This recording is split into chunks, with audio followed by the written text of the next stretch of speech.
धर्माचा जणू मूर्तिमान पुतळा धर्माचा जणू मूर्तिमान पुतळा भासे जना भूवरी भासे जना भुवरी दीक्षा देऊनि जो जगतिया दीक्षा देऊनि जो जगतिया बद्धास हो उद्धरी बद्धास हो उद्धरी वाणीने वदता भागवती कथा वाणीने वदता भागवती कथा व्यासा प्रती भासला व्यासा प्रती भासला तो हा गुरुश्री जनार्दन असा तो हा गुरुश्री जनार्दन असा पाटांगणी शोभला पाटांगणी शोभला. सद्गुरुनाथ महाराज की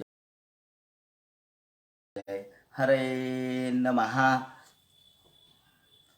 श्री शुक उवाच जितासनो जितश्वासो जितसंगो जितेंद्रियाः स्थूले भगवतो रूपे मनस्संधारये धिया. भगवान वेदव्यास वर्णन करून सांगू लागले. सूत शौनकादिकांचा संवाद चालू आहे आणि शुकाचार्य राजा परीक्षितीला या ठिकाणी श्रीमद भागवत ग्रंथ याचं श्रवण कसं करावं, मनन कसं करावं आणि त्यातून मुक्त कसं व्हावं या संबंधीचा उपदेश करतायत. याप्रमाणे सांख्ययोग या ठिकाणी त्यांनी सांगायला सुरुवात केली. सुरुवातीला ज्ञान प्राप्त झाल्याशिवाय आपणास मुक्ती प्राप्त होऊ शकत नाही आणि या ज्ञानासाठी आपल्याला सर्व प्रकारच्या साधन शुचितेची गरज आहे. ज्ञानभूमिका 7 प्रकारच्या ज्ञानभूमिका या ठिकाणी कथन करण्यात आलेले आहेत. योगवासिष्ठामध्ये याचे विवरण करण्यात आलेले आहे.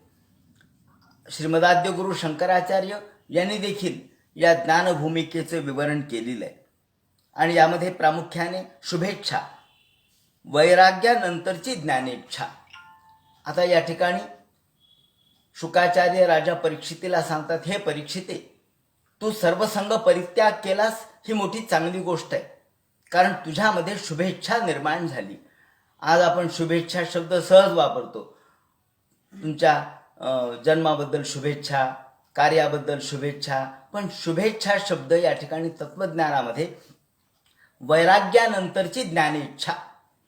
ज्ञान म्हणजे वस्तूचं ज्ञान नव्हे, सांसारिक गोष्टीचं प्रापंचिक ज्ञान नव्हे, त्याला इन्फॉर्मेशन असं म्हणतात.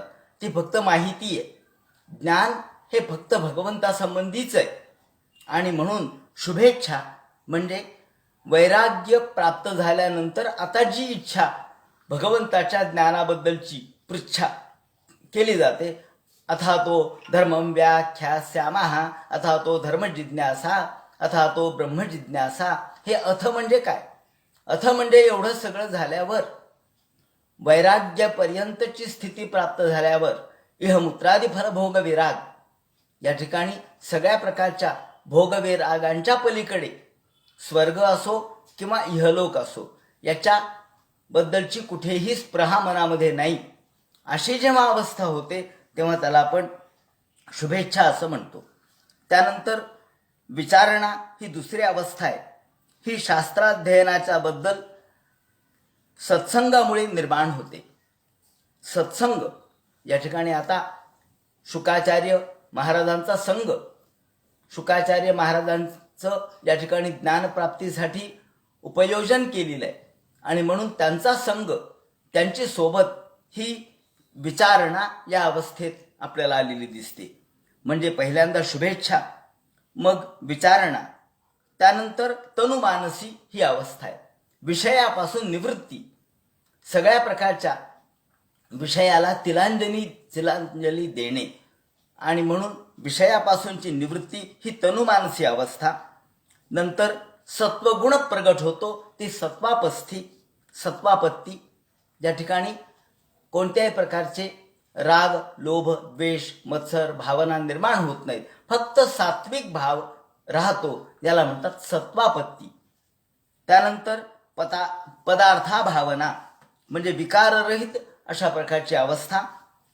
विषयाभाव, विषयाचा अभाव म्हणून पदार्था भावना, पदार्थाबद्दलची अभावना म्हणून विकाररहित विषयाभाव अशी अवस्था. आणि शेवटी तुर्यगा, तुर्यगा म्हणजे तुर्यावस्था. अशा प्रकारच्या 7 ज्ञानभूमिका आपल्याला आद्य शंकराचार्यांनी कथन केलेले आहेत आणि योग वासिष्ठामध्ये सुद्धा या कथन केलेल्या आहेत. अशा प्रकारचा श्रोता जर शुभेच्छा, विचारणा, तनुमानसी, सत्पापत्ती, पदार्थाभावना आणि तुर्यगा इथपर्यंत प्राप्त झाला म्हणजे त्याची चित्तशुद्धी झाली. आणि चित्तशुद्धी होण्यासाठी जे 4 साधन आहेत, नित्यानित्य वस्तुविवेक, यहमूत्रादी फलभोग विराग, क्षमादिषट आणि मुमुक्षुत्व. आता मुमुक्षुत्व फक्त मोक्षाची इच्छा, दुसरं काही नाही. या ठिकाणी लोक विचारतात का हो आम्ही इतके वर्ष भागवत ऐकलं, आम्ही का नाही मुक्त झालो? शुकाचार्य एका भागवताने मुक्त झाला. त्याचं कारण तो कोणत्या अवस्थेत होता याचा विचार आपण करत नाही. तो कोणत्या अवस्थेत होता? तो 7व्या ज्ञानावस्थेपर्यंत पोहोचलेला होता आणि आता मुमुक्षुत्व, फक्त मोक्षाची इच्छा त्याच्या मनामध्ये शिल्लक राहिलेली होती. कोणत्याही प्रकारच्या बाकीच्या सांसारिक इच्छा, वासना त्याच्या मनामध्ये नव्हत्या. आणि म्हणून तो कशा पद्धतीने हे ऐकतो हेही महत्वाचं आहे. भागवत श्रवण म्हणजे काय? या ठिकाणी श्रवण म्हणजे ऐकणं नाही. या ठिकाणी माऊलींनी सुद्धा अनेक ठिकाणी सांगितलंय की श्रवणेंद्रिय पीकले. श्रवणेंद्रिय हे परिपक्व झालं पाहिजे. अर्थात आपली श्रवण क्षमता, ग्रहण क्षमता ही एवढी परिपक्व झाली पाहिजे की बाकीच्या गोष्टी आपण सोडून फक्त तन्मयतेने ऐकलं पाहिजे. आणि ही तन्मयता, श्रवण याची 6 लिंग शास्त्राने सांगितलेली आहेत. हे थोडंसं अवघड आहे परंतु सांगून टाकतो की श्रवणाची 6 लिंग सांगितलेली आहेत. उपक्रम, उपसंहारो, आधी उपक्रम मग उपसंहार. म्हणजे उपक्रम आणि उपसंहार यामध्ये ऐक्य असलं पाहिजे. उपक्रम म्हणजे प्रारंभ, प्रस्तावना, आणि उपसंहार म्हणजे शेवट, याचा सारांश, याचा शेवट, याचा निष्कर्ष, या दोन्हीमध्ये ऐक्य असलं पाहिजे. म्हणून उपक्रम, उपसंहार, त्यानंतर अभ्यास. पुन्हा पुन्हा पुन्हा पुन्हा ऐकलं पाहिजे. पुन्हा पुन्हा पुन्हा पुन्हा चिंतन केलं पाहिजे. नुसतं ऐकलं आणि सोडून दिलं. परीक्षित राजे हे ऐकून चिंतन करत होते. या ठिकाणी शुकाचार्य यांच्याकडून त्यांनी ज्ञान ग्रहण केलं आणि करता करता रोज जे ऐकायचे त्याचं रात्री चिंतन व्हायचं, मनन व्हायचं, निधिध्यासन व्हायचं. याप्रमाणे उपक्रम म्हणजे प्रारंभ, उपसंहार म्हणजे शेवट, त्यानंतर अभ्यास म्हणजे पुन्हा पुन्हा ती गोष्ट मनामध्ये आणणे. त्यानंतर अपूर्वता म्हणजे अन्य प्रमाण नसणे. भगवंताच्या बाबतीत अन्य प्रमाण नाही, केवळ एकच आहे. स्वतः प्रमाण परतः प्रमाण. भगवान हा स्वतः प्रमाण आहे. तेज बघण्यासाठी, सूर्य बघण्यासाठी आपल्याला दिव्याची गरज लागत नाही. बाकीच्या वस्तू पाहण्यासाठी 2 गोष्टीची गरज आहे, एक डोळा आणि दुसरं म्हणजे दिवा किंवा प्रकाश. पण सूर्य पाहण्यासाठी फक्त डोळ्याची गरज आहे. तर ज्ञान ग्रहण करण्यासाठी फक्त ज्ञानदृष्टीची गरज आहे. तिथं हा चर्मचक्षु उपयोगी पडत नाही. म्हणून ते म्हणतात की अपूर्वता म्हणजे अन्य प्रमाण नसणे. त्यानंतर अर्थवाद, उपपत्ती. याप्रमाणे हे जे 6 गोष्टी आहेत, या 6 गोष्टींनी श्रवण व्हायला पाहिजे. म्हणून श्रवण म्हणजे काय? नुसतं ऐकणे म्हणजे श्रवण नाही. श्रवण शब्दाचा अर्थ ऐकणे हा आहे, पण त्याचे 6 लिंग शास्त्रकारांनी सांगितलेत. उपक्रम, उपसंहार, अभ्यास, अपूर्वता, अर्थवाद आणि उपपत्ती म्हणजे युक्तिवाद. याप्रमाणे मनन करणं म्हणजे वेदांताला अनुकूल चिंतन करणं म्हणजे मनन करणं.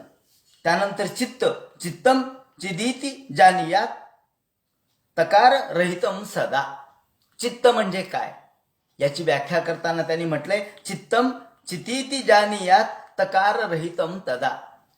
जेव्हा चित्त हा जो तकार आहे, म्हणजे चित्त शब्द लिहिताना आपण द्वित्त लिहितो, 2दा त लिहितो. ते म्हणतात यातलं एक त गेलं म्हणजे चैतन्य शिल्लक राहतं. म्हणजे चित्तामध्ये चैतन्यत्व निर्माण झालं म्हणजे श्रवण परिपूर्ण झालं, ज्ञान परिपूर्ण झालं. म्हणून चित्तम चितीती जानियात. चित्त म्हणजे चित्त. चित्त शब्द हा चित्त पासून झाला आणि चित्त म्हणजे चैतन्य. तकारम रहितम सदा. चित म्हणून आपण जाणलं पाहिजे. चैतन्य रूप अशा प्रकारची अवस्था आपली झाली म्हणजे आपोआपच हे ज्ञान परिपक्व होतं. म्हणून ते म्हणतात, हे शुकाचार्य म्हणतात, परीक्षिते, अशा प्रकारचं तुझं ज्ञान आता परिपक्व झालेलं आहे. तेव्हा या परिपक्व ज्ञानाने तू भगवंताचं चिंतन कर. म्हणजे भागवत हा ग्रंथ तुला परिपूर्ण फलदायी होईल. यम, नियम, प्राणायाम, आसन, धारणा आणि ध्यान या पद्धतीने यांनी 6 जे प्रामुख्याने आपण योग वासिष्ठामध्ये किंवा योग ग्रंथामध्ये सांगतो त्याप्रमाणे हे वर्णन केलेलं आहे. आणि त्यांनी सांगितलं की असं जर ऐकलं तर क्षणामध्ये तू मुक्त होशील. त्यासाठी बाकीची गरज नाही. ग्रहात प्रवृत्तो धीर. सर्वात पहिल्यांदा माणसाने ग्रहामधून म्हणजे घरामधून प्रव्रजितो, घरातून बाहेर पडलं पाहिजे. अर्थात घरातून बाहेर पडलं पाहिजे म्हणजे फक्त शरीराने नव्हे तर मनाने आपण घर सोडलं पाहिजे. जोपर्यंत मनामध्ये घराची घरघर आहे तोपर्यंत आपल्याला भगवंताचं स्मरण होणार नाही. कारण मन पुन्हा पुन्हा पुन्हा पुन्हा घरामध्येच लिप्त होईल. शेंबडात माशी घोळावी त्याप्रमाणे मन घरामध्येच लिप्त होईल. ग्रहात प्रवृत्तो धीराहा, त्यालाच त्यांनी धीर म्हटलंय. तो धीर आहे, तो खऱ्या अर्थानं धैर्यवान आहे की जो पुण्य तीर्थ जला प्लुता. मग तीर्थाच्या ठिकाणी जा, पुण्य क्षेत्राच्या ठिकाणी जा. शुचौ विविक्ता असिनो, तिथं गेलं म्हणजे आधी शुद्ध व्हा. देह शुद्ध करोनी भजनी भजावे. या ठिकाणी आधी देहाची शुद्धी आहे, मग मनाची शुद्धी आहे, मग आत्म्याची शुद्धी आहे. देह शुद्ध करोनी भजनी भजावे, अनेकांचे नाठवावे दोष गुण. या ठिकाणी जनार्दन स्वामींनी एकनाथ महाराजांना उपदेश करताना सांगितले की आधी देहाची शुद्धी कर, मग मनाची शुद्धी कशाची, तर अनेकांचे नाठवावे दोष गुण, यामध्ये मनाची शुद्धी आहे. आणि मग समाधी कशी लावावी हे नाथांना ते सांगतात. याप्रमाणे शुचो विविक्त आसीनो, शुद्ध व्हा. विविक्त आसीनो, आसन सुद्धा कसं पाहिजे तर विविक्त शुद्ध पाहिजे. अर्थात ज्याच्यावर आपल्याला बसायचे ते आसन सुद्धा शुद्ध पाहिजे. त्याचप्रमाणे आसन जय सांगितलेले आहे. आसन जय म्हणजे आसन आपण स्वतः रोज आसन घालण्याची सवय ठेवली पाहिजे. आपल्या कशा पद्धतीने बसायचं याची सवय रोज असली म्हणजे पद्मासनाची सवय असेल तर पद्मासन घाला, सुखासनाची सवय असेल तर सुखासन घाला. शुचो विविक्त आसीनो विधिवत कल्पित आसने, तुमची जी इच्छा असेल त्याप्रमाणे कल्पित आसने, तुमच्या मनाप्रमाणे आपण आपल्याला सुख वाटेल अशा प्रकारचं आसन घालावं. त्याप्रमाणे अभ्यसेन मनसा शुद्धम त्रिवृत ब्रह्माक्षरम परम. आणि मग यम, नियम, त्याचप्रमाणे आसन, मग प्राणायाम.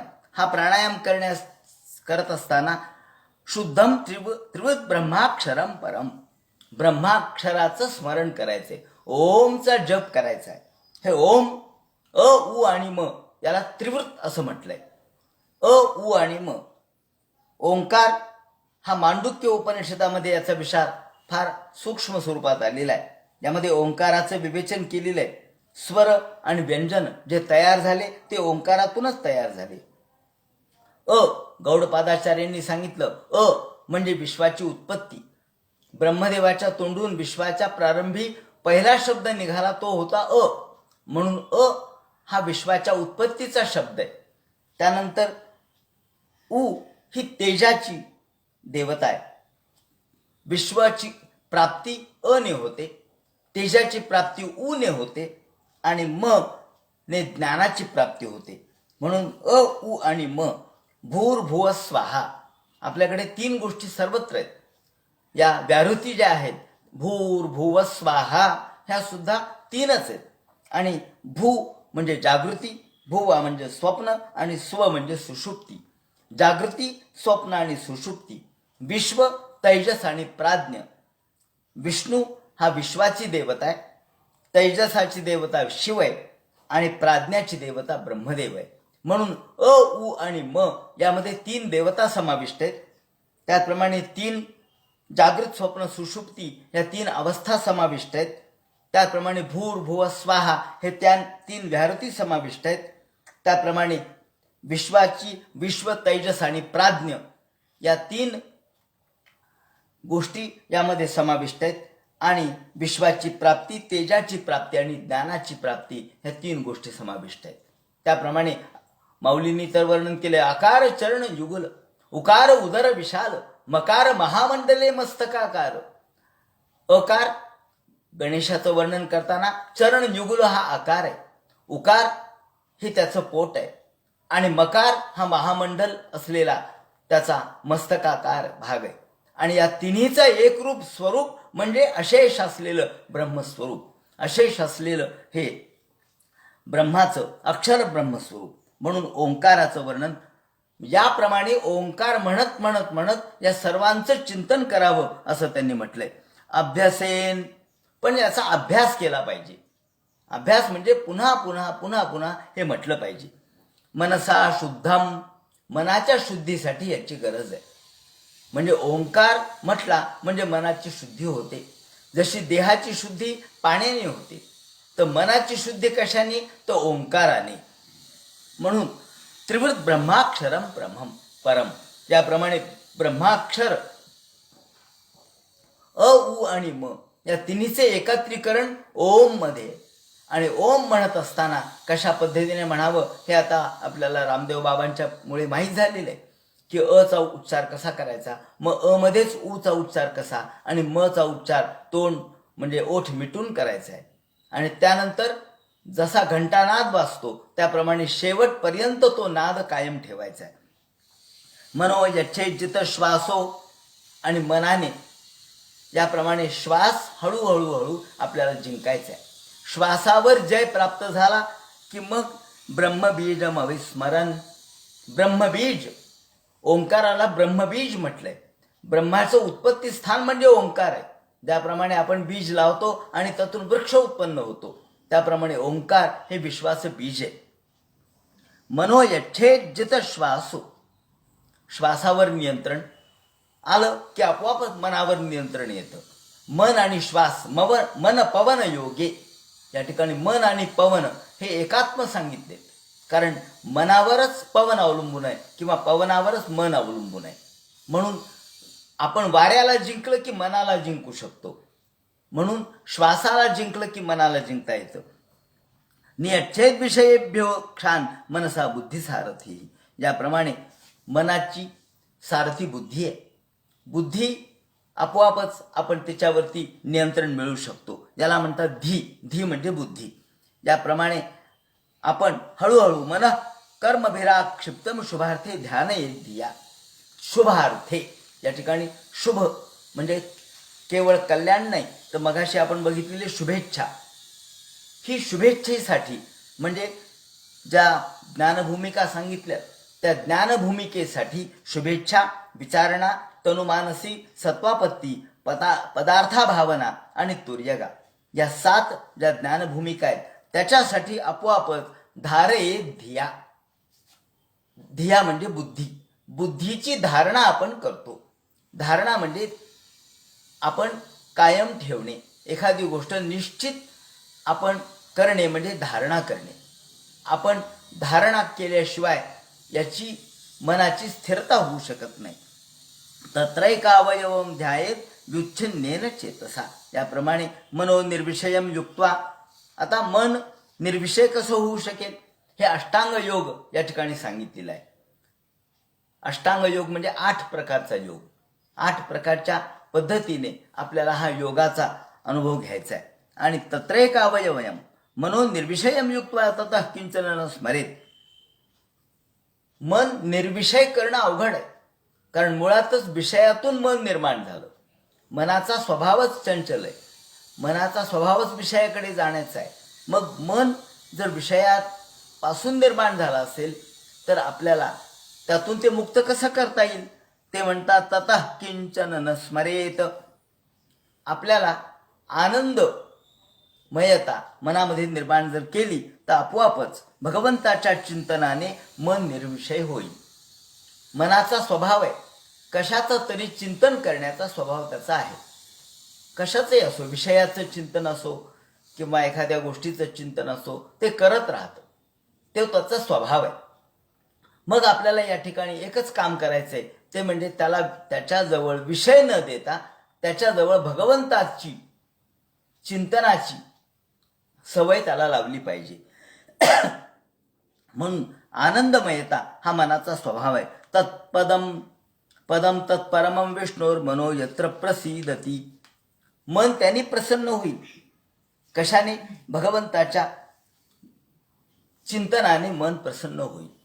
त्यासाठी आपल्याला त्यांनी श्रवण, मनन, निधिध्यासन या गोष्टी सांगितल्या. आणि यासाठी मन निधिध्यासन, चिंतन, मनन, निधिध्यासन करण्यासाठी आपल्याला 10 अपराधापासून मुक्तता मिळाली पाहिजे. हे 10 अपराध कोणते? त्यांनी सांगितलंय. 10 अपराध पद्मपुराणामध्ये सांगितलेले आहेत. एक तर भक्तनिंदा, कोणाची निंदा न करणे, हा एक यातून मुक्ती मिळाली पाहिजे. म्हणून भक्त निंदा. त्यानंतर नावातील भिन्नत्वाची निंदा, गुरुची अवज्ञा. भिन्न भिन्न देवाचे नाव आहेत, मग लोक म्हणतात का मग हेही नाव देवाने धारण केलं, तेही नाव धारण केलं. तर आपल्या मनामध्ये अशा प्रकारचा कोणताही विचार येता कामा नये. म्हणून भक्तनिंदा, त्याचप्रमाणे नावातल्या भिन्नत्वाची निंदा, गुरुची अवज्ञा, वैदिक ज्ञानाची निंदा, कुतर्क, त्याचप्रमाणे भगवंताच्या नावाचा गैरअर्थ काढणे, त्यानंतर देवाच्या नावावर मुद्दाम पापकर्म करणे, त्यानंतर भौतिक गोष्टींची अपेक्षा करणे आणि अशिष्याला ज्ञान देणे आणि देवाविषयीची अनास्था. ह्या 10 अपराध सांगितलेत पद्मपुराणामध्ये. या 10 अपराधातून आपलं मन हळूहळू मुक्त आपल्याला करायचंय. आणि हे करता करता करता यातून मुक्तता मिळाली की भगवंताच्या नामस्मरणात आनंद प्राप्त होतो आणि मन भगवंताच्या आनंदामध्ये तल्लीन होतं. किंचन न स्मरेत. भगवंताच्या नावात तल्लीनता आली की विषयाचं चिंतन होत नाही, तो तल्लीन होत राहतो, मन निर्विषय होत राहतं. आणि यच्छेद धारणया धीरो, जो धीर आहे, जो ज्ञानवंत आहे, जो या प्रकारच्या भूमिकेवर आरूढ आहे, त्याने त्यांच्या अंतःकरणातला सगळा मनोमल नष्ट होत जातो. यच्छेद धारणया धीरो हंती या तत्कृतम मलम यस्याम संधार्यमाणायाम योगिनो भक्तिलक्षण. यालाच योगिनो भक्तिलक्षण ही भक्ती आहे. भक्ती म्हणजे सहज जाता जाता काहीतरी जमलं तर नामस्मरण करायचं म्हणजे भक्ती नाही. म्हणून तर तुकाराम महाराजांनी म्हटलंय, भक्ती तो कठीण शुळावरील पोळी. भक्तीची शुळावरची पोळी आहे. जो हा प्राप्त करील तो एखादाच असू शकतो की जो ही पोळी प्राप्त करून घेईल. अर्थात सुळावर जाणं जितकं अवघड आहे तितकी भक्ती करणं अवघड आहे. यस्याम संधार्यमाणायम योगिनो भक्ती लक्षण. हे खऱ्या अर्थानं भक्तीचं लक्षण आहे. आशु संपद्यते योग आश्रयम भद्रमीक्षत. याप्रमाणे भक्तीने जेव्हा आपण ही योगधारणा आत्मसात करतो, धारणा आत्मसात करतो, आपलं मन स्थिर करतो, तेव्हा आपोआपच सगळे दोष नष्ट होतात. आणि धारणा जेव्हा स्थिर होते तेव्हा ध्यान लावणारा जो योगी आहे तो परममंगल भगवंताशी एकरूप होतो. धारणा लावणारा जो योगी आहे तो एकरूप होतो. आशु संपद्यते, तत्काळ त्याला हा योग प्राप्त होतो. राजाने प्रश्न विचारला, महाराज यथा संधार्यते ब्रह्मन धारणा यत्र संमता यादृशी वा हरेदाशु पुरुषस्य मनोमलम. की अशी कोणती साधन आहे की ज्यामुळं तुम्ही मला हे सगळं सांगितलं की कोणत्या साधनेने हे सगळं साध्य करता येईल आणि माणसाचे मनोमल ताबडतोब नष्ट होण्याचं साधन सांगा. असं म्हटल्यानंतर शुकाचार्य म्हणतात, हे परीक्षिते, जितासनो जितश्वासो जितसंगो जितेंद्रिया. यासाठी एकच उपाय आहे, तो म्हणजे जितासनो, आपलं आसन जिंकणे, त्याप्रमाणे श्वास जिंकणे, संग विवर्जन करणे आणि आपले सगळ्या प्रकारचे इंद्रिय हे जिंकणे. ध्रुव म्हणजे धारणा. आपल्याला धारणा करता आली पाहिजे. धारणा करता आली तरच पुढे ध्यान करता येईल. जर उभं राहता आलं तरच उडी मारता येईल. जर उभंच राहता नाही आलं तर उडी नाही मारता येत. म्हणून स्थूले भगवत रूपे मन सांधरेत संधारे धिया. आणि यासाठी तुला स्थूल स्वरूप सांगतो. भगवंताचं जे स्थूल स्वरूप आहे ते या ठिकाणी तुला सांगतो. म्हणजे तू तुझ्या मनाची धारणा कशी करावी ते कळेल. कारण आपण आपलं मन आधी छोट्या सूक्ष्म गोष्टीशी एकरूप करू शकत नाहीत. ज्याप्रमाणे लहान मुलाला आपल्याला शिकवायचं असतं आणि शिकवण्यासाठी आपल्याला त्याला एक काढून दाखवायचा आहे. मग एक काढून दाखवायचा तर आपल्याला पाठीभर एक काढावा लागतो. का बरं पाठीभर एक कशामुळे काढला? तर त्याचं मन त्याच्यात एकरूप होण्यासाठी त्याला आधी मोठी गोष्ट दाखवावी लागते. अ काढायचं झालं तर पाठीवर मोठं अ काढावं लागतं आणि मग गिरव म्हणावं लागतं. गिरव, माझ्या हाताला धर आणि गिरव. ज्याप्रमाणे हे आपण एक मोठं अक्षर काढतो आणि त्या मोठ्या अक्षरामध्ये तो तल्लीन होतो. किंवा एखादं चित्र काढतो, मग आजोबाची काठी म्हणजे एक. आता आजोबाच्या काठीचा आणि एकाचा काय संबंध आहे? काही संबंध नाही. फक्त आकार आपल्याला दाखवायचा आहे. म्हणून आधी मोठ्या स्वरूपाचा भगवंताचा आकार त्याने दाखवायचा. कारण मोठ्या स्वरूपाच्या भगवंताच्या आकाराशी आपलं मन एकरूप झालं म्हणजे आपल्याला सूक्ष्म भगवंताकडे जाता येईल. आधी व्यापक, स्थूल आणि मग सूक्ष्म. कधीही आपला अभ्यास देखील असाच असतो. आधी स्थूलाकडून मग सूक्ष्माकडं. एकदमच सूक्ष्माचा अभ्यास करता येत नसतो. आधी स्थूल गोष्टीचा. आधी लहान मुलांचे बघा ना, जे पुस्तक असतात मोठमोठ्या अक्षरातले असतात. का बरं मोठ्या अक्षरातले? हळूहळू त्याला वाचायची सवय झाली म्हणजे बारीक बारीक अक्षर तो वाचील. म्हणून आधी मोठ्या स्थूल स्वरूपाचं ज्ञान आणि मग हळूहळू सूक्ष्म स्वरूपाचं ज्ञान. म्हणून या ठिकाणी स्थूल स्वरूपाचं ज्ञान सांगायला सुरुवात केली. ते म्हणतात, हे राजा, तुला मी आता यत्रेदम दृश्यते विश्वम भूतम भव्यम भवच्च यत, तुला मी आता भगवंताचं स्थूल स्वरूप सांगतो, विराट स्वरूप सांगतो. आणि या विराट स्वरूपामध्ये भगवंताचं जल, अग्नी, वायू, आकाश आणि अहंकार, महत्त्व, प्रकृती या 7 आवरणांनी भगवान हा युक्त आहे. अंडकोशे शरीरेस्मिन सप्तावर्ण संयुते. 7 आवरण आहेत या व्यापक असणाऱ्या विराट स्वरूपाच्या भगवंतावरती जल, अग्नी, वायू, आकाश, अहंकार, महत्त्व आणि प्रकृती असे 7 आवरणाच्या आत भगवंताचं स्वरूप एक आपल्याला दिसतं. पाताळ हे भगवंताचे पाय आहेत. पातालमे तसे हि पादमूलम. आणि मग विराट स्वरूप जे आहे भगवंताचं, व्यापक स्वरूप जे आहे, वैश्विक स्वरूप जे आहे ते सांगायला सुरुवात करतात की पाताळ हे भगवंताचे पाय आहेत. पठंती पार्श्विम प्रपदे रसातलम. आणि रसातल हे त्याच्या वरचा भाग आहे. त्याचप्रमाणे ते घोटे जे आहेत ते महातल आहेत. पिंड ते तलातल आहेत. म्हणजे ह्या पिंढऱ्या ह्या तलातल आहेत. भगवंताचे 2 घोटे हे सुतल आहेत. जांघा ह्या वितल आणि अतल आहेत. त्याचप्रमाणे द्वेजानुनी सुतलम विश्वमूर्ते रुद्वयम वितलं चातलंच महीतलम तज्जघनम महीपते. महीतल, जघन म्हणजे मांड्या ह्या महीतल आहेत. त्याचप्रमाणे महीतलम तज्जघनम महीपते. नभस्थलम नाभिसरो गृणंती. नाभी म्हणजे नभस्थल आहे.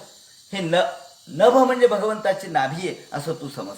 आणि याप्रमाणे उरस्थलम ज्योतिरनीकमस्य ग्रीवामहर वदनम वैजनोस्य तपोरराटी विदुरादिपुंस सत्यंतु शीर्षांनी सहस्रशीर्षणः.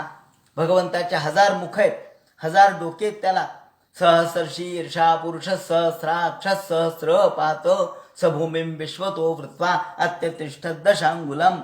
हे हजारो जे डोके आहेत भगवंताचे ते वेगवेगळ्या आकाशामध्ये आपल्याला दिसतात. ते सत्यरूपी भगवंताची डोके आहेत. त्याप्रमाणे उरस्थल ज्योती आकाशामधल्या जो आहेत त्या भगवंताचं स्वरूप आहे. ग्रीवा जी आहे ती महारवदन आहे. त्याचप्रमाणे महर्वदनम वैजनोस्य. भगवंताचं वदन म्हणजे जनोलोक आहे. त्याप्रमाणे इंद्रादिक देव हे त्याचे बाहू आहेत. कर्ण ह्या दिशा आहेत. त्याचप्रमाणे शब्द हे भगवंताचं वाणी हे शब्द व्यक्त करणारी आहे. आणि अश्विनी कुमार जे आहेत ते नासिका छिद्र आहेत. नासत्य दस्त्रौ, नासत्य आणि दस्त्र मिळून अश्विनी कुमार दोघं जण आहेत. ते दोघं जण म्हणजे त्याचे नासिकेचे 2 छिद्र आहेत. ज्याप्रमाणे घ्राणो यस्य मुख गंधो मुखमग्निरिद्धा, याप्रमाणे मुख हे भगवंताचे अग्निरूप आहे. अग्निर्मयी वाचशिता वाघ हृदयमयी अहम अमृते अमृतम ब्रह्मणी. आपण म्हणतो ना की अग्नी हा मुखामध्ये असतो, अग्नी हा मुखात असतो. मुख हे अग्नीचं स्थान आहे. आणि म्हणून तर जेव्हा एखाद्याचा मृत्यू होतो त्याच्या शरीरातला अग्नी निघून जातो, उष्णता निघून जाते, म्हणून मृत्यू होतो.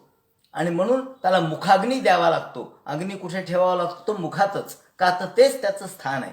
तरच आपण त्याला मुखाग्नी म्हणतो. घ्राणोस्य गंधो मुखमग्निरिद्धा, अग्नी हे मुखामध्येच राहणार आहे. भगवंताच्या मुखातच अग्नी आहे, किंवा अग्नी हे भगवंताचं मुख आहे असं म्हणा. म्हणून आपण हवन करतो अग्नीमध्ये. कशामुळे? तर भगवंताच्या ते प्रत्यक्ष मुखात जातं म्हणून. नैवेद्य आपण दाखवतो, पण जेव्हा आपण अग्निहोत्र करतो किंवा आपण जेव्हा वैश्वदेव करतो तेव्हा ते भगवंताच्या मुखात घालतो. अग्नी हे त्याचं मुख आहे. जर त्याच्या मुखात गेलं नाही तर तो तृप्त होत नाही. म्हणून घ्राणोस्य गंधो मुखमग्निरिद्धा देवरक्षणी चक्षुरभूत पतंगा. याप्रमाणे सूर्य आणि चंद्र हे भगवंताचे डोळे आहेत. पतंग, पतंग म्हणजे पतंग नव्हे, पतंग म्हणजे सूर्य. सूर्य आणि चंद्र हे भगवंताचे डोळे आहेत. पक्ष्मा आणि विष्णू रहनी उभेच. याप्रमाणे छंद हे अनंत छंद भगवंताचे रंध्र आहेत, ब्रह्मरंध्र आहेत. त्याचप्रमाणे त्याच्या मृत्यू त्याच्याजवळ आहे. तो या ठिकाणी शिरोवृणंती दंष्ट्रा यमहा. दंष्ट्रा म्हणजे ज्या दाढा आहेत त्या यमराज आहेत भगवंताच्या. आणि स्नेहकला जानी द्विजानी, दात जे आहेत ते भगवंताची स्नेहकला आहेत. ज्याप्रमाणे हासो जनोन्माद करीच माया, भगवंताची माया ही हास्य आहे. हास्य म्हणजे भगवंताची माया आहे. दुरंत सर्गो यदपांग मोक्षा. त्याचप्रमाणे व्रीडोत्तरोष्ठर एव लोभो, भगवंताच्या व्रीडा लज्जा ही भगवंताजवळ आहे. ती कशामध्ये? तर अधरोष्ठो, अधर आणि ओठ. या ठिकाणी संस्कृतमध्ये एक फार सूक्ष्मता आहे. नुसता आपण ओठ शब्द वापरतो मराठीमध्ये, ओठ दोन्हीसाठी वापरतो. संस्कृतमध्ये असं नाहीये. अधर म्हणजे खालचा ओठ आणि ओष्ठ म्हणजे वरचा ओठ. व्रीडोत्तरोष्ठो म्हणून आपण अधरोष्ठ शब्द या ठिकाणी वापरला जातो. किंवा या मेघदूतामध्ये सुद्धा आपल्याला अधरोष्ठ या शब्द वापरलेला आपल्याला दिसेल. का? तर तिथे अधर म्हणजे खालचा ओठ आणि ओठ म्हणजे वरचा.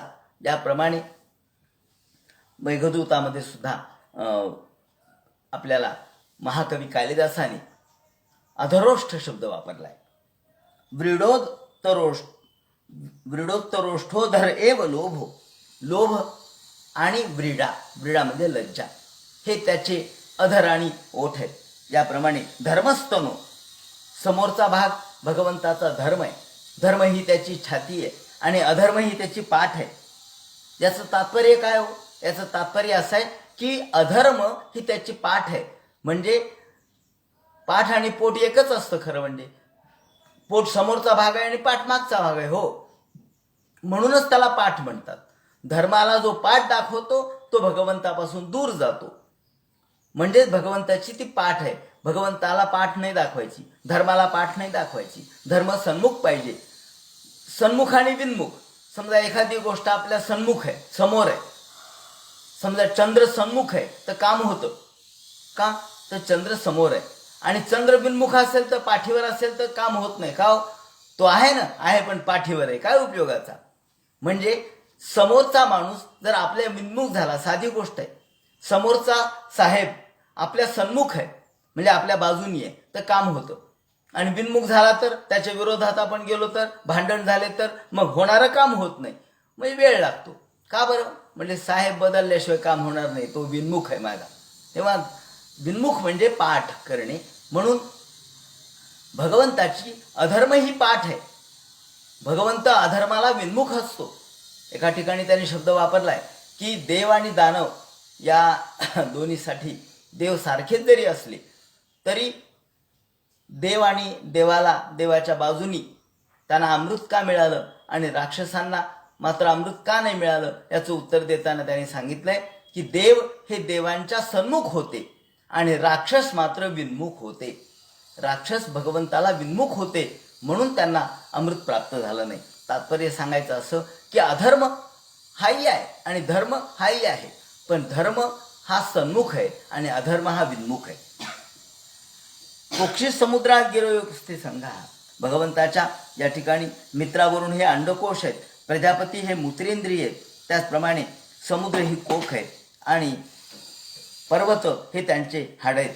ज्याप्रमाणे भगवंताची विराट स्वरूपाच्या नद्या ज्या आहेत ते त्याच्या नाड्या आहेत, वृक्ष हे रोम आहेत, त्याचप्रमाणे वायू हा त्याचा श्वास आहे आणि काळ जो आहे ती त्याची चाल आहे. त्याचप्रमाणे ज्या काळाच्या चालीप्रमाणे तो चालतो. त्याचे केस म्हणजे आकाशातले ढग आहेत. संध्या ही भगवंताचं वस्त्र आहे आणि अव्यक्त माहू हृदयम मनश्च. भगवंताचं हृदय हे अव्यक्त अशा स्वरूपाच्या प्रत्येकाच्या अंतःकरणामध्ये असलेला चंद्र हे याचं कारक आहे. चंद्र हा मनाचा कारक आहे, त्यामुळं भगवंताच्या मनाला चंद्राचं स्थान दिलेलं आहे. म्हणून चंद्रमा मनसो जात, आपण म्हणतो ना आपल्या पुरुष सूक्तामध्ये, चंद्रमा मनसो जाता चक्षो सूर्यो अजायता. त्याच्यापासून चंद्र तयार झाला, कारण चंद्र हा त्याचं मन आहे. याप्रमाणे स चंद्रमा सर्व विकार कोशा विज्ञान शक्ती महिमा मनंती. भगवंताच्या सर्व प्रकारच्या 11 जे रुद्र आहेत, अहंकार आहेत, ते त्याचे प्रवृत्ती आहेत. त्याचप्रमाणे अश्वाश्व तुर्युष्ट्र गजानखानी सर्वे मृगा पशव श्रोणी देशे. भगवंताचे प्राणी हे सगळे त्याच्या नखाचं स्वरूप आहेत. याप्रमाणे स्वयंभुव मनु आणि बुद्धी ही त्यांचं संतान आहे. ज्याप्रमाणे गंधर्व विद्याधर चारण अप्सरा षड्ज स्वरांच्या स्मृती ह्या आहेत. त्याचप्रमाणे दैत्य हे त्याचं वीर्य आहे. ब्राह्मण हे मुख आहे, क्षत्रिय हे भुजा आहेत आणि म्हणून तर ब्राह्मणोस्य मुखमासीत बाहुराजन्य कृता उरु तदस्य वैश्य पद्भ्याम शूद्रो अजायता असं आपण म्हणतो. ज्याप्रमाणे गंधर्व विद्याधर चारणप्सरा स्वरस्मृतीर सुरानी कवीर्या ब्रह्माननम क्षत्रभुजो महात्मा विडूर रंग्रिश्रित कृष्णवर्ण नानाभिजा धाभिज गणोपपन्नो द्रव्यात्मक कर्मवितान योग. आणि द्रव्यात्मक कर्म वितान योग. वितान योग म्हणजे यज्ञ. कर्म हे भगवंताला प्रिय काय असेल तर यज्ञ भगवंताला प्रिय आहे. द्रव्यात्मक कर्म सगळ्याचा समन्वय ज्याच्यात केला जातो, सगळ्याचा समावेश ज्याच्यात केला जातो तो आहे यज्ञ. आणि म्हणून यज्ञ हे भगवंताचं कर्म आहे आणि तोच भगवंताला प्रिय असणारी गोष्ट आहे. म्हणून ते म्हणतात की गिरी असो पर्वत असो हे सगळे भगवंताचं स्वरूप आहे. ज्याप्रमाणे तम सत्यमानंद निधिम भजेत.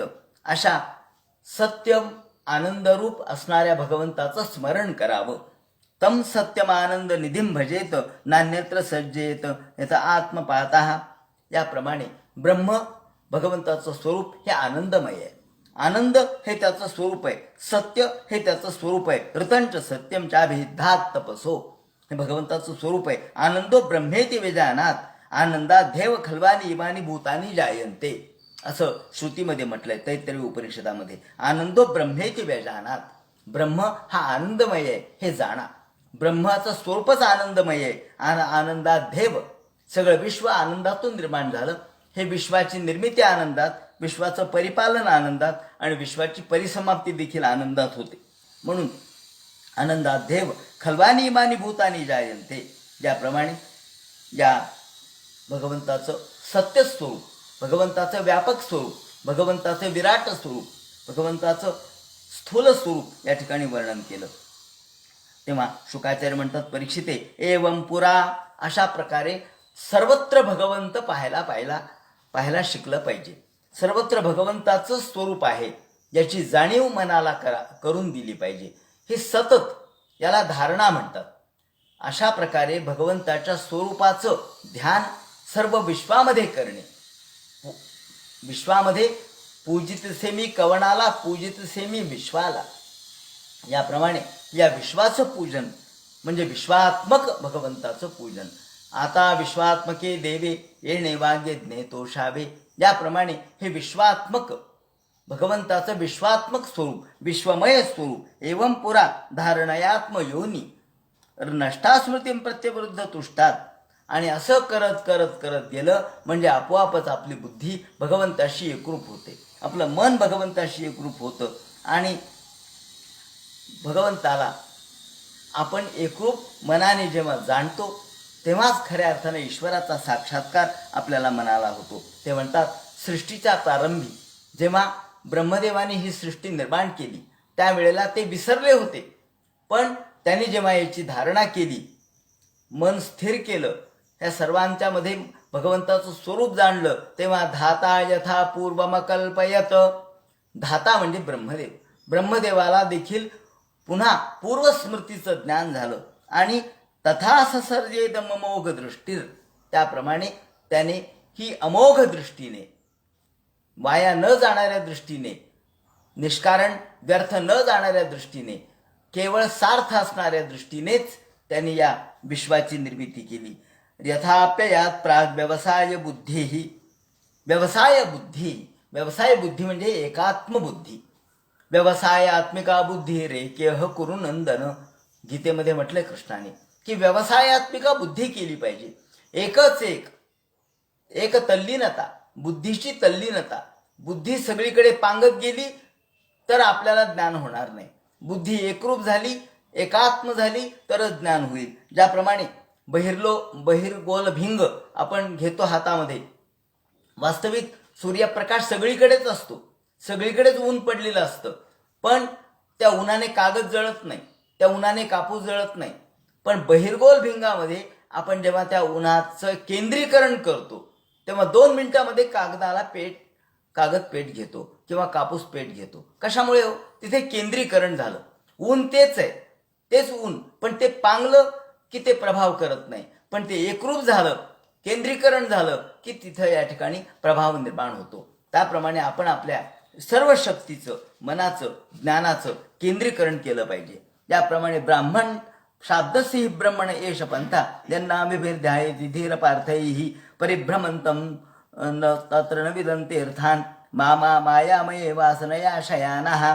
याप्रमाणे आता या ब्रह्मदेवाने कशा पद्धतीने सृष्टी निर्माण केली त्याचे विवरण त्यांनी केलेले आहे की सुरुवातीला शाब्दस्य ब्रह्मण एष पंथा, सुरुवातीला शब्द ब्रह्म हाच एक पंथ होता, हाच एक मार्ग होता.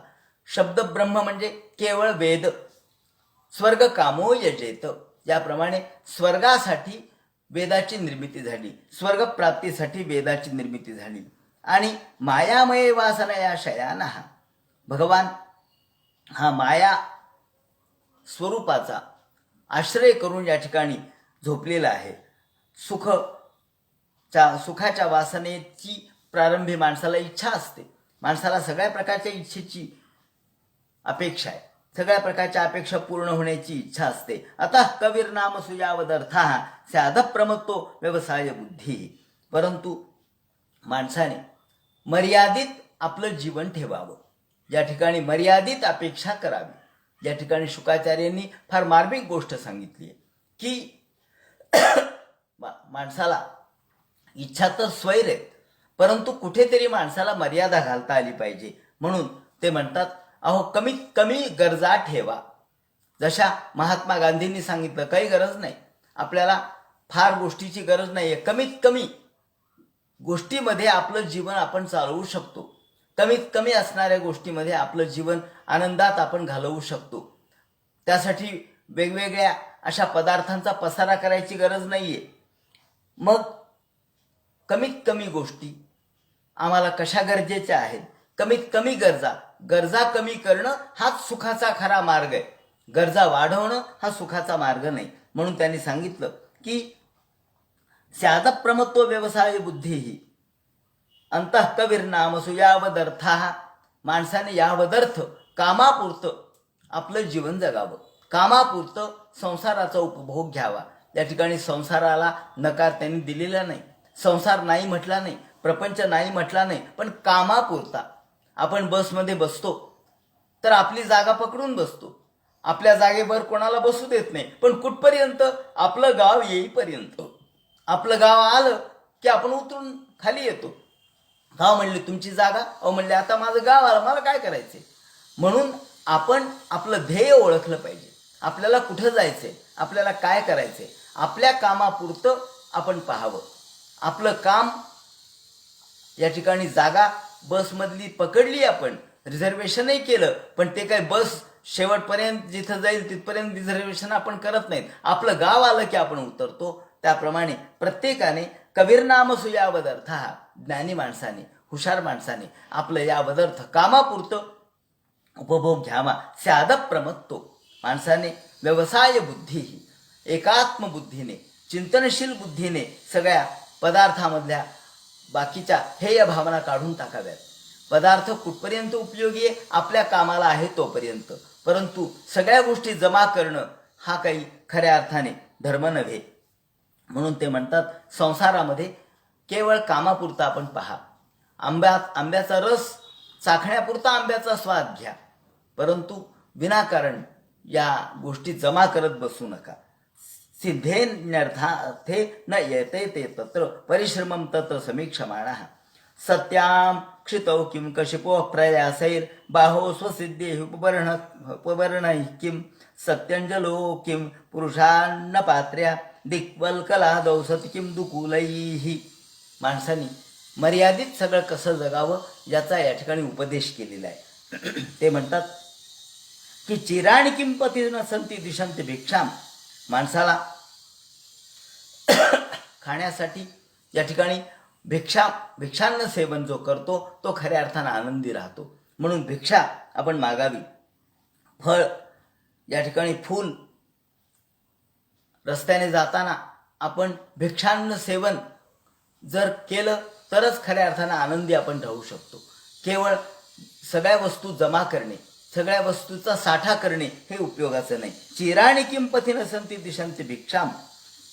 विनाकारण पथिन संती ते म्हणतात नैवांग्रिपा परिभृत सरितोप्य शोषण. ते म्हणतात की रस्त्याने आपण चालू लागलो म्हणजे ज्याप्रमाणे वृक्ष हे आपल्याला फळाची आणि फुलाची भिक्षा देतात. जाता जाता आपल्या पदरामध्ये फळ पडतं.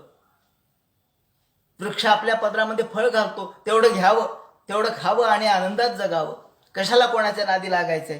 त्याप्रमाणे आपल्याला भगवंतांनी वल्कलादौ, दिशा हेच वस्त्र दिलेलं आहे, मग बाकीच्या वस्त्राची काय गरज आहे? नैवांग्रिपा परिभृत सरितोप्य शोषण. नद्या आहेत, नद्यांच्या बदलं पाणी प्यावं आणि शांत राहावं. या झाडांच्याकडून आपण भिक्षा घेतो, झाड आपल्याला फळांची किंवा फुलांची भिक्षा देतं, ती आपण घ्यावी. वृद्धा गुहा किमजितोवती सोपपन्नान कस्मात भजंती कवयो धर्मदानान. त्याप्रमाणे जगणं हे आपण आपल्या स्वतःच्या आनंदासाठी करू शकतो. आपल्या हाताला आपण जसं वापरू त्याप्रमाणे हाताला वापरता येतं. आपण उशा करतो, आपल्याच हाताची उशी करावी आणि झोपावं. दिग्वलातव, तेच दिशारूपी वस्त्र आपण धारण करावं किंवा या झाडाची साल धारण करावी. त्याला बाकीच्या वस्त्रांची काय गरज आहे? रेशमी वस्त्रांची काय गरज आहे? आणि आपण स्वतः बाहौ स्वसिद्ध आहे. आपल्या बाहू आपली स्वसिद्ध आहे. आपले बाहू आपल्या जवळ आहेत. मग उशांची काय गरज आहे? बाहो स्वसिद्ध हिपबर्हण किम सत्यंजलो किम पुरुषान्न पात्र्या. पात्रांची सुद्धा गरज नाही आपल्याला. हाताचे पात्र आहेत, हातामध्ये आपण भिक्षा घेऊ शकतो आणि हाताने आपण जेवण करू शकतो. कोणत्याही पात्रांची सुद्धा आपल्याला गरज नाही, वस्तूंची गरज नाही, भांड्यांची गरज नाही, हाव करायची गरज नाही. याप्रमाणे कस्मात भजंती कवयो धनदुर्मदांधान. म्हणून माणसाने धनदुर्मदांध लोकांच्या नादी लागू नये.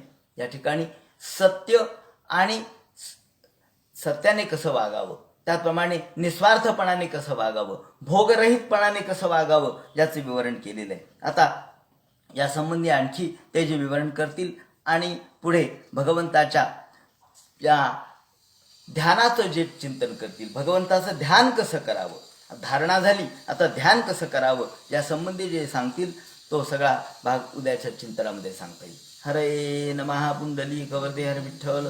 सीताकांत स्मरण जय जय राम. पार्वती पते हर हर महादेव. श्रीमज्जनार्दन गुरुमूर्तये नमः.